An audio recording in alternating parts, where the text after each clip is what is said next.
Kinders, back for another night of stories. Today we have three stories. The first two stories are about bears, and the first one is about real world bears, things that bears really do. It's called a nonfiction book. It's a real story. The second story is about a bear, but it's fiction, it's pretend. All right, let's start with Bears by Melvin and Gilda Berger. Here's the front cover, and it has a picture of a black bear. It's a real picture. It's a photograph. It's not a drawing, and it's not a painting. There's the title page, Bears. There's another picture of a real two bears, two cubs.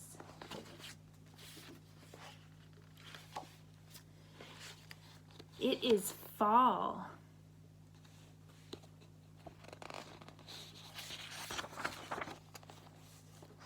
Bears eat fish.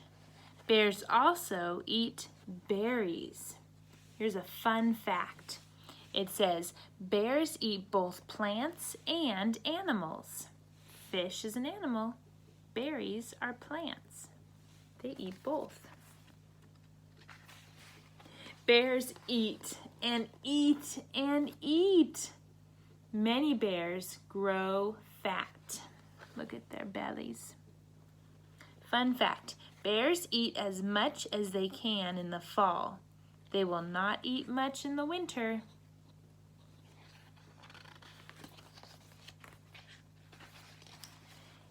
It is winter. Look at the snow. Bears live in dens. That's their habitat, a bear's den. Fun fact, bears' homes are called dens.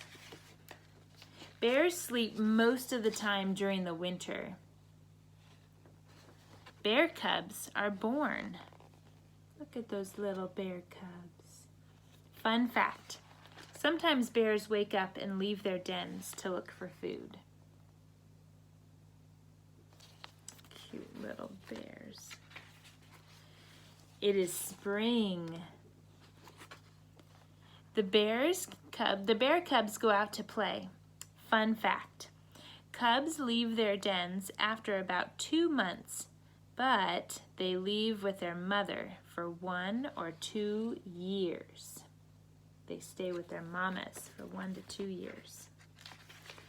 It is summer. Now we have all the seasons. Bears climb trees. Fun fact, bears live by themselves after they leave their mothers. Look at him climbing that tree.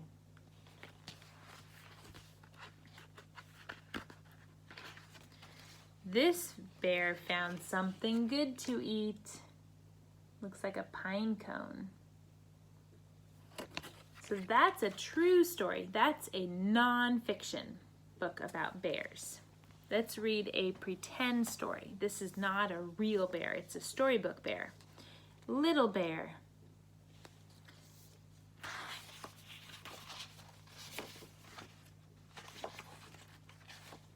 Written by Diane Nam, illustrated by Lisa McHugh. Title page, Little Bear. Little bear, will you eat potatoes? You can tell this is not a real story because the bears are wearing clothes and they're going grocery shopping. Do real bears wear clothes and go grocery shopping? No. Little bear, would you eat some peas?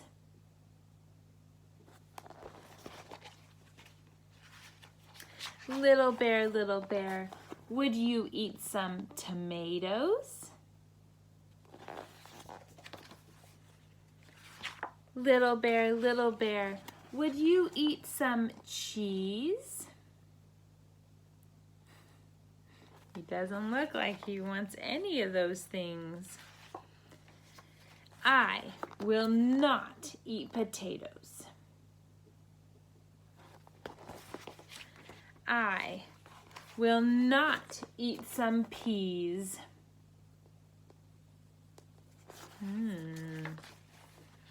Mama has a plan. I will not eat some tomatoes. I will not eat some cheese. Look, he says, nope, not doing it. No potatoes. Not some peas. Not tomatoes. Not some cheese.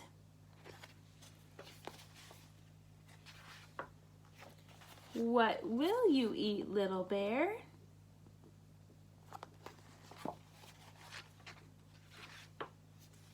I will eat some honey.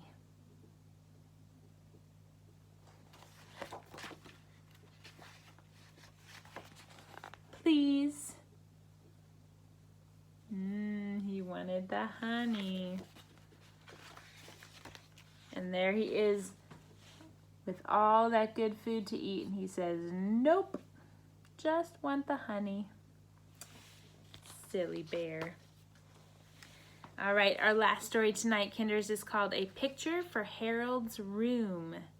Harold's gonna draw a picture.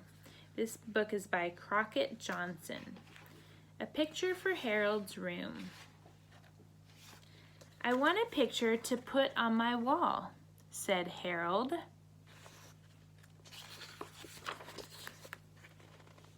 He drew a house with his purple crayon. More houses made a little town. It was far away. It will look pretty in the moonlight, said Harold. And he stepped up into the picture to draw the moon.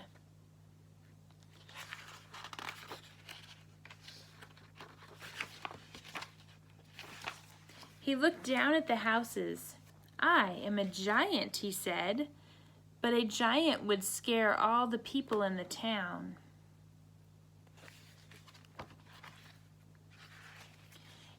It is good no one woke up and saw me, said Harold. He walked over the hills. How big I am, he said. Harold's head was above the clouds. With a few steps, he came to the end of the land.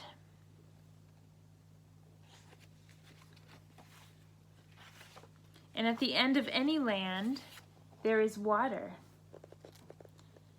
It is the sea, said Harold. There are seagulls.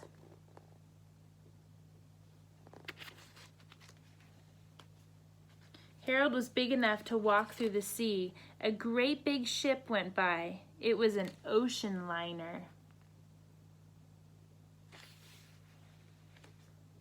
A big whale came up in the waves, spouting water, and just ahead of Harold was an old sailing ship.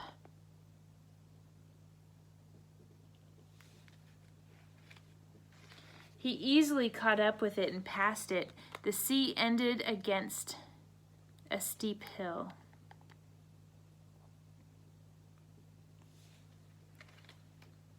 Harold needed some rocks to step on. He climbed out of the sea and onto the hill. Then he saw that the ship was too near the rocks, so he put up a lighthouse to show the sailors.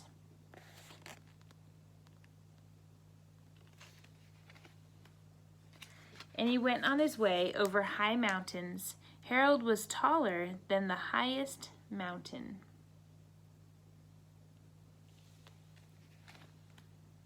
I am higher than anything, he said. Then suddenly he thought of airplanes.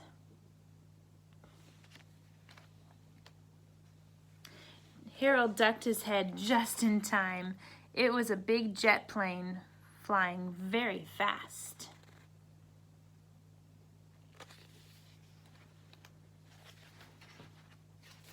There might have been a bad accident.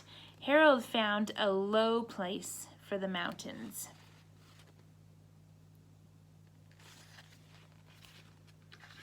It was a good place for a railroad to go through. It came out onto a long, flat field. It came out onto a long, flat field.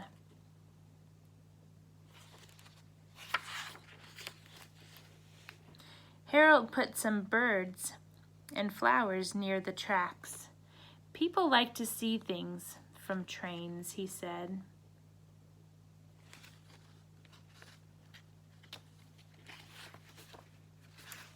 He went on drawing tracks and birds and flowers, and he had to keep looking out for trains.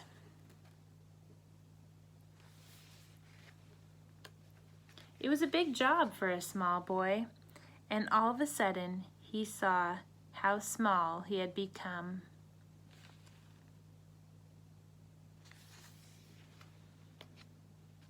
He was half the size of a daisy. He was smaller than a bird. How would he get home?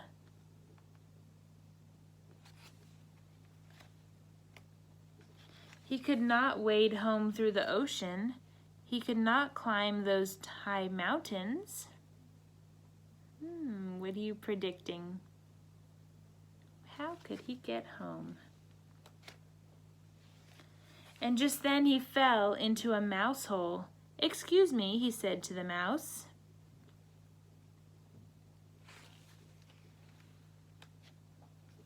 Then Harold sat down on a pebble to think. After a minute or two, he stood up again.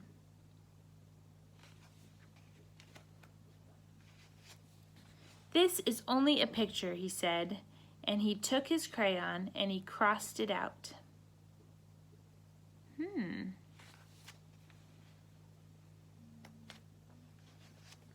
"I'm not big or little. I am my usual size." But how could he be sure about that? At home, he was always the usual size, so he drew the door of his room.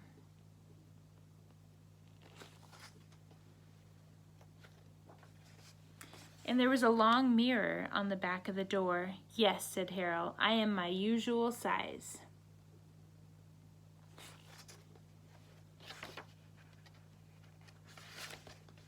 He was glad to be back in his room. He was tired, but he had no picture to hang on his wall. So before he went to bed, he drew another picture. And there's his picture with the ocean and the hills and the moon. All right, Kinders, you have a fantastic night. Sleep well. And I will see you next time. Good night.